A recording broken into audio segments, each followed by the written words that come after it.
Graça e paz da parte de Cristo sejam sobre todos e todas. Eu sou o presbítero Clóvis, estou aqui mais uma vez hoje com o presbítero Luiz Cláudio. Graça e paz a todos da parte de Cristo. É um prazer estar aqui com o presbítero Clóvis, para juntos estabelecermos um diálogo relacionado ao Evangelho de Cristo que nós cremos será edificante para a vida daqueles que nos ouvem.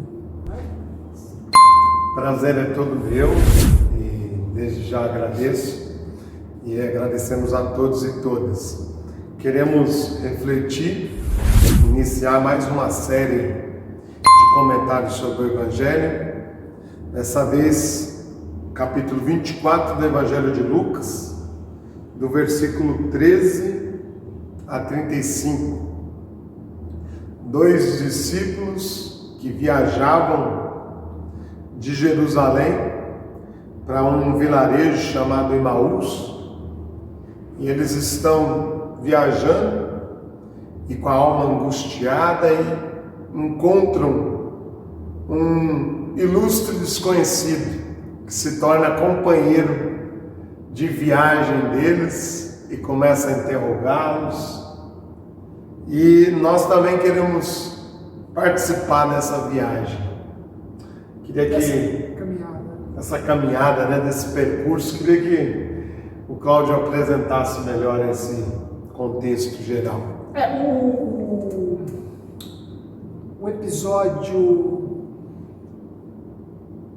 o reencontro entre Cristo e esses dois discípulos a caminho de Emaús, e o termo reencontro é um termo que nós faremos uso ao longo dessas reflexões, porque pela narrativa fica pressuposto um certo vínculo, já um certo nível de relação entre o Cristo e aqueles dois discípulos. Esse é um episódio tipicamente lucano, é um episódio que só aparece no Evangelho segundo escreveu Lucas. Ele é originalmente lucano. Nós não iremos encontrar nenhuma outra referência a este reencontro nos demais evangelhos, e ele está situado já no contexto pós-pascal, considerando a cronologia dos episódios. Jesus irá se reencontrar com esses dois discípulos já no final do domingo da ressurreição. Então ele já é uma narrativa do Cristo ressurreto.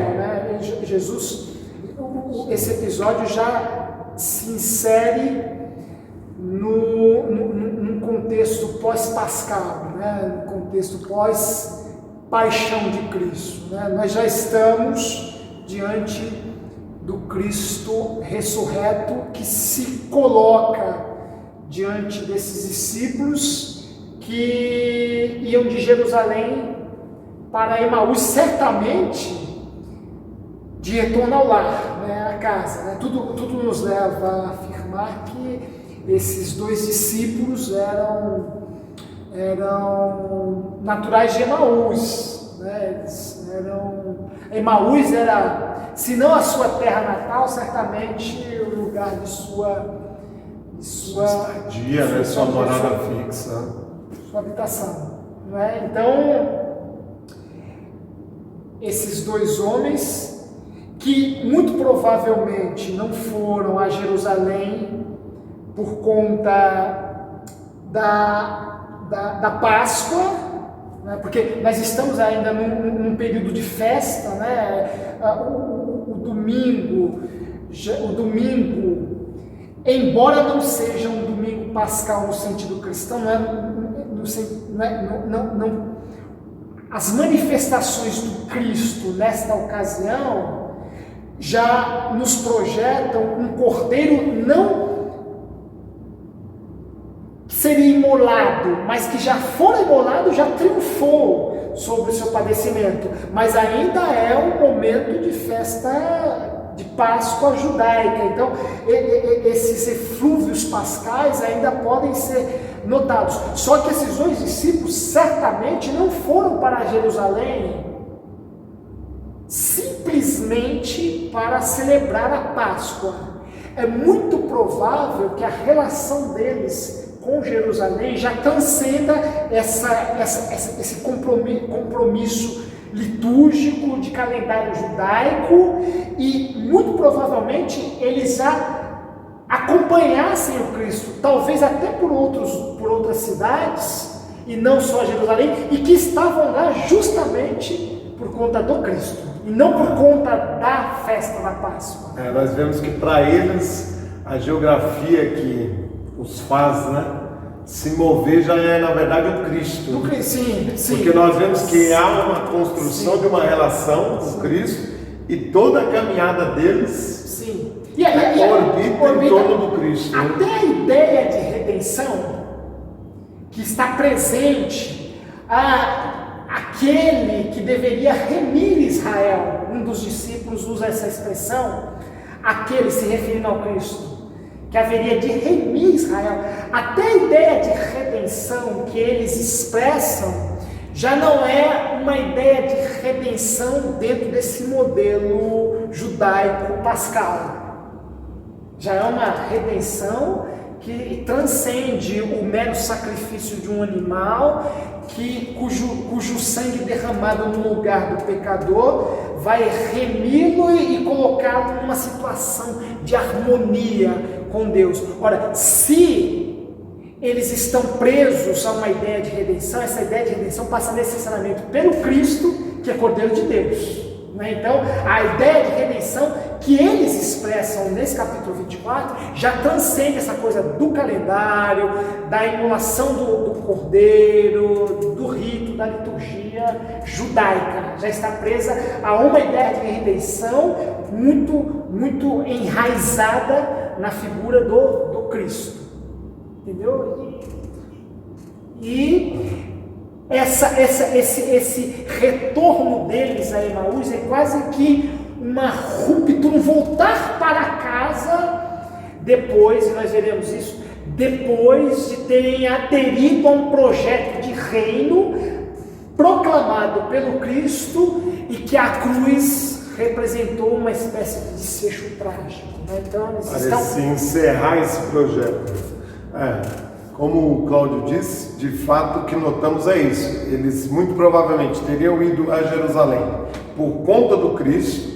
Nós pensamos que talvez eles fossem iguais aos outros discípulos, que tendo conhecido Cristo em uma cidade, passou a se locomover junto com Cristo, a caminhar com Cristo, a seguir o Cristo. E justamente por conta do Cristo, como disse o Cláudio, eles voltam para Emaús, porque vemos um certo desapontamento, uma frustração neles, e por isso eles voltam a Emaús como quem volta ao tempo da rotina, como quem volta... Um movimento esse que vai ser natural entre os discípulos, Depois nós veremos Pedro pescando, Tomé desaparecendo, talvez se ocupando com os seus afazeres, enfim, os discípulos voltando a pescar, retomando suas profissões e o seu cotidiano. Exatamente, é aquela ideia, a ausência do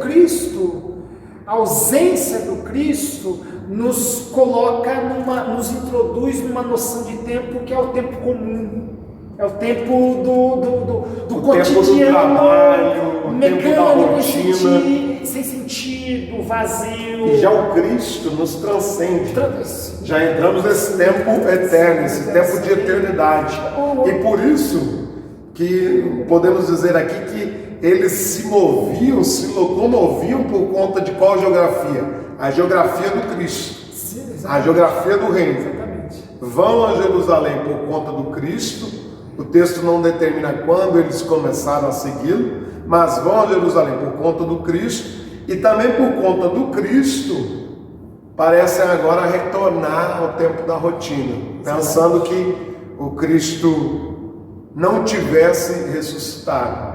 Exatamente. Sabe, veja, essa questão que você tocou da geografia é extremamente cara ao Evangelho, porque eles caminham no sentido oposto. Nós veremos mais à frente que quando eles reconhecerem que aquele estrangeiro era o Cristo, eles fazem o caminho inverso, aí eles voltam para Jerusalém. Então, a ausência do Cristo, ou pelo menos a ausência da esperança do reencontro com Cristo, nos coloca num caminho contrário ao caminho de Deus. Porque Jesus iria se manifestar em Jerusalém. E é interessante o quanto Cristo, ou a ausência dele, é quem define a nossa caminhada. O sentido da nossa jornada. Sim, é quem define a nossa caminhada pela vida. Ou o Cristo ou sua ausência, ou pelo menos a ideia de sua ausência.